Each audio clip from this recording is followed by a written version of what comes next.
Yeah, alright mga minamahal, it's me again, Alicia nyo. Nagbabalik muli para sa ating panibagong video. So, as you can see, 2 weeks ago, 'di ba? Since nung nag-resign, ito nga pong si dating chairperson ng chairman pala ng Senate Blue Ribbon Committee na itong si Panfilo Lacson. Kasi meron naman siyang basis kung bakit siya nag-resign. Unang-una nga daw po, yung disappointment daw kuno ng kanyang mga kapwa senador. Actually, malawak yan na usapin. Kung ako lang yung tatanungin, ayaw ko naman talaga na matanggal or umalis itong si Senator Panfilo Lacson as a chairperson ng Senate Blue Ribbon Committee. Kasi ang galing niya mag-imbestiga mismong bahay nila, 'di ba? Yung bahay ng Senado, kaya nga yung mga senador galit sa kanya. So, one of the reason daw, sabi niya pa nga dito, right or wrongly, when quite a number of them have expressed disappointment over how I'm handling the flood control project anomalies, I thought it's time for me to step aside in favor of another member who they think can handle the committee better. Kasi kung pag-uusapan natin yan, posible din na magkaroon ng regodon dito nga po sa Senate, which is kinakatakutan din naman natin na matanggal, mga minamahal, ito nga pong si Tito Sotto as a Senate President ng Bansang Pilipinas. Now, meron pong kakapasok na balita. Nakita ko lang to habang nagpe-Facebook ako, nakaupo ako. Ito, pakita ko yung balita sa inyo. Yeah, as you can see, wala naman talaga dibang imposible. So, sabi dito, Lacson, posible pang magbalik bilang Blue Ribbon Chairman. Kayo, ano yung masasabi ninyo dito mga minamahal? Kung meron man kayong komento kung babalik man itong si Ping, ano yung masasabi niyo? Kasi ang iba naman sasabihin, umalis ka na, babalik ka pa. Kumbaga sa madaling sabi, sinuka mo na, tapos kakainin mo pa. To be honest, mga minamahal, yung, kung babalikan lang natin, yung mga nakaraang investigasyon, Ping Lacson is known for investigating both. When we say both, allies and critics. Iniimbestigahan niya. Noong taong 2000 nga, tumayo siya laban sa mga nakaupo sa kapangyarihan. And then way back, way back 2010, kahit under different administration siya, hindi siya nagdalawang isip na magtanong, 'di ba, mga minamahal, ng matitinding tanong sa mga kapwa niya cabinet official. Kahit alam niyang mayroong backlash. Si ano kasi, tawag dito, si Ping Lacson, siya yung tipo ng tao na walang kinikilingan. Walang pinoprotektahan just to serve the people because yun naman talaga yung need natin transparency, accountability, diba? Yan yung kailangan natin. So, and very approachable itong si Ping Lacson mga minamahal, rather than Senator Rodante Marcoleta. Wait, I need to drink water first. I'm thirsty. Sorry. Kasi si Marcoleta, nung siya yung tinatawag nating chairperson ng Senate Blue Ribbon Committee, halatang merong pagkabias. Did you remember na nagsalita mga diskaya tungkol sa mga congressman na mga involved, pero walang senador na tinira doon? And 2022 onwards lang yung mga binanggit. Di ba, panahon ng 2016, naging top contractor sila. So, did you see the difference between, tawag dito? Did you see the difference between Marcoleta and Senator Ping Lacson on how they handle the issue, on how they handle the committee? Sobrang layo. Kasi si Marcoleta looks like mayroong pinoprotektahan, while itong si Ping Lacson talagang for accountability lang talaga. Kaya madaming nagagalit sa kanya, lalo na nga po yung minority. Gawa nga po ng, diba, kahit sarili nilang bahay, balak niyang imbestigahan kapwa niya mga senador. Now, okay, kung babasahin natin itong balitang to, yan, ang ganda, no?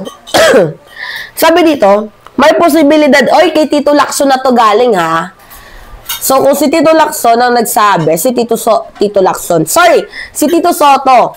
kung galing na ito kay Tito Sotto, it means may possibility nga. Kasi, in the first place, Senate President siya. And siya yung nag-a-appoint dyan. Kasi to be honest, kung hahawakan niya ni Alan Peter Cayetano, ano yung magiging delicacy? Nasaan yung dignidad ng Senado? Eh, ang tawag nga sa kanya, Boy Caldero. Diba? Alright. Sabi dito sa balita, may posibilidad daw umano na mahikayat si Senate Pro Tempore Panfilo Lacson na magbalik bilang chairman ng Blue Ribbon Committee. Ayon kay Senate President Tito Soto. Oy, gusto ko to. Diba? Ang sarap nito. Tapos matutuloy yung mga investigation sa mga senador. Look like parang, oh, ito na ba? This is the real win of the Filipino people na nagbabayad ng taxes. Kasi, ang daming mga senador talaga, tingnan ninyo, katulad ni Joel Villanueva, kung hindi ba namang gago, can you imagine that? 47th, I think, anniversary ng Jesus is the Lord ng GIL. Ano yung ginawa niya? Imbis na gamitin yung simbahan para magpapuri sa Diyos, para magleksyon about sa tao, sa Diyos, diba? Anong ginawa niya? Pinulitika niya. Yan ba yung ginagawa ng simbahan? Di ba mali yun? So anyway, madami kasi mga senador na nagtatago sa salitang, oh, I hate corruption, I hate ganito, ganyan. Pero malalaman natin na, oh, hate mo pala yung corruption, bakit ka kasama sa PDAP scam? Hate mo pala yung corruption, bakit kasama ka sa flood control anomalies? Bakit binabanggit yung pangalan mo? Diba? Okay, right away mga minamahal, sabi dito, ani ni Soto, magiging si acting chair, Senator Erwin Tulfo ay bukas sa posibleng pagbalik ni Lacson. And I love that way, mga minamahal, na magbalik itong si Senator Panfilo Lacson. So, sabi pa dito, pasensya na mga minamahal, inuubot talaga ako. Oh my God, putang inang ubot to. Sorry. Alright. Sabi dito, ang sinasabi ko lang is may posibilidad. Guys, huwag muna kayo excited kasi minsan ng excitement, it can lead to disappointment. So, sabi dito, ang sinasabi ko lang, may posibilidad. Pero, in another words, hindi ko pwedeng sabihin na imposible. But, nothing is impossible. Ani ni Soto sa isang radio interview noong Sabado, October 18. So, karamihan ng mga kasama ko sa majority gusto na bumalik siya.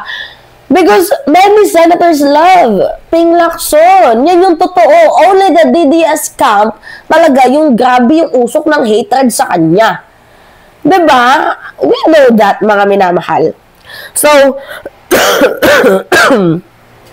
sabi dito, karamihan sa mga sinabi rin ni Soto na mismo si Tulfo ay nag-atubili na kunin ang posisyon ng permanente. Sabi ko, paano ito? Ikaw ang vice chairman. Ikaw muna. Siya rin nagsabi sa akin, hindi boss, acting chairman lang muna. Mahirap yan. Dami kong trabaho. So, hopefully, ito, binabasa ko tong article na to hopefully, baka medyo makumbinsin natin si Sen na bumalik. All is well at the end. Well, sabi pa nga ng pinuno sa Senado. So, nagbitaw kasi si Ping Lacson noong October matapos malaman niya na parang hindi na daw nasisiyahan yung mga ilang senador sa paghawak niya dito nga po sa issue ng flood control. Yeah, you will see in the balita naman. Pagdinig sa mga maanumalyang flood control projects, magbibitiw na bilang chairman ng Senate Blue Ribbon Committee si Senate President Pro Tempore Panfilo Lacson. Sa text message, kinuha ni Lacson na bibitawan na niya ang mga pangyarihang komite. Ito anyay matapos maghayag ng pagkadismaya ang ilan sa kanyang mga kasamahang senador kung paano niya pinapalakad ang investigasyon sa korupsyon sa flood control projects. Ipinauubayan na ng senador ang investigasyon sa sino mga senador na sa tingin ng nakararami ay mas angkop na manguna sa komite. Hindi anya siya apektado. Anyway, I don't see any senators that will replace Senator Panfilo Lacson as a chairperson ng Senate Blue Ribbon Committee. Hindi nila kaya ang ginagawa ni Ping Lacson. You know what, mga minamahal? The Senate needs a watchdog, not a lapdog. You know what, sa totoo lang, dapat kasi meron tayong tinatawag na check and balance ng gobyerno. Pero minsan kasi, nagiging tahimik kapag ang issue ay galing mismo sa kakampi. So, kaya kung gusto nating ibalik ang tiwala ng publiko, syempre, unang-una, kailangan natin dyan mga minamahal sa Senado, yung watchdog, hindi yung lapdog. O, yung daming lapdog dyan. Shout out nga po kay Bato, kay Robin Padilla, Bongo. Diba? Sila yung mga lapdog dyan ng Senado na walang ginawa kundi mamikon lang sa mamamayang Pilipino. So, sino pa ba ang mas karapat-dapat? Di ba wala namang iba kundi si Ping? So, kung babalik siya bilang chairperson ng Blue Ribbon Committee, I think mas mababalik pa ang tiwala ng taong bayan sa Senado.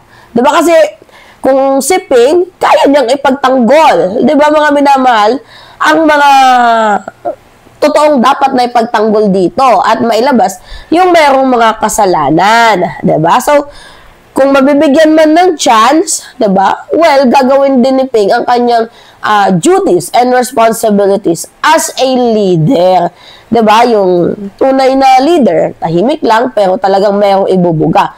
Walang pinoprotektahan, walang tinatapakan, handang mag-imbestiga sa kahit na sino. Kung meron man dapat maupo dito ulit, nothing else rather than Senator Panfilo Lacson, diba? Kasi hindi siya natatakot. Diba? Kapag merong iniimbestigan, kahit nga kapwa niya senador, mga minamahal, talagang walang off limits. So, that's why I love Senator Ping Lacson as a chairperson of the Senate Blue Ribbon Committee. So, bakit nga ba siya binabalikan? Bakit nga ba siya gusto? Unang-una dito, simple lang, because of the track record, because of the integrity and also the independence.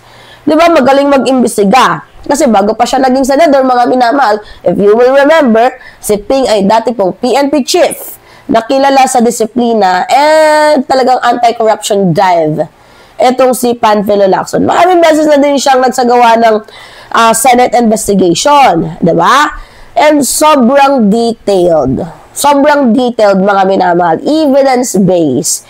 And fair and square na rin, kung masasabi ko. And hindi siya yung tipo ng tao na padalos-dalos. Hindi papogi, di ba? At lalong hindi ginagamit ang investigasyon para sa publicity. That's why I like and I love Senator Panfilo Lacson. I hope that ma-regain niya muli yung trono and ipagpatuloy ang investigation dito nga po sa Senate Blue Ribbon Committee. So, yun, mga minamahal. Sorry, inubo pa rin tayo. Yeah, anyway, it's me again, Alicia nyo. Nagbabalik muli para sa ating panibagong video. Maraming salamat mga minamahal at ingat mga kababayan.